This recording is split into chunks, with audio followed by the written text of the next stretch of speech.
ఏమంటే గలతీ పత్రిక 5వ అధ్యాయం 19 నుంచి మొదటిగా మనం చూడగలిగితే, శరీర కార్యములు స్పష్టమై ఉన్నవి, అవి ఏమనగా కింద మాట జారత్వము. గమనించండి, ఇక్కడ ప్రతి మానవుని జీవితంలో ఈ జారత్వం ఉంటుంది. జారత్వం అంటే అర్థం ఏంటంటే, గమనించండి, ఇక్కడ జారత్వం అంటే అర్థం ఏంటంటే, వివాహం అయిన తర్వాత, గమనించండి, వివాహం అయిన తర్వాత ఒక స్త్రీతో కావచ్చు, ఒక పురుషుడితో కావచ్చు సాంగత్యం పెడితే అది వ్యభిచారము. అయితే వివాహానికి ముందు, పెళ్లి కాక మునుపు ఒకవేళ ఒక స్త్రీతో లేకపోతే ఒక పురుషునితో సాంగత్యం చేస్తే దానికి జారత్వము అంటారు.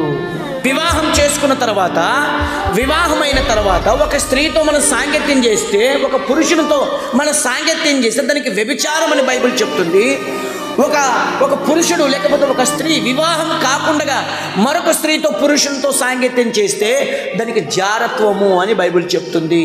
ఒక మాట మీరు చూడగలిగితే, మొదటి కొరింథీ పత్రిక 6వ అధ్యాయము 18వ వచనం చూస్తున్నాం. జారత్వమునకు దూరముగా పారిపోండి, దేవునికి స్తోత్రం కలుగును గాక. ప్రభు ఏమంటున్నాడంటే, జారత్వమునకు దూరముగా పారిపోండి.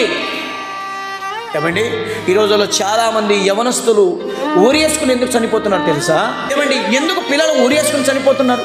ఎందుకు పిల్లలు పురుగుల మందు తాగి చనిపోతున్నారు? ఎందుకు కాలేజీలకి వెళ్ళినప్పుడు ఏమండి దుష్ట సాంగత్యం చేస్తున్నారు?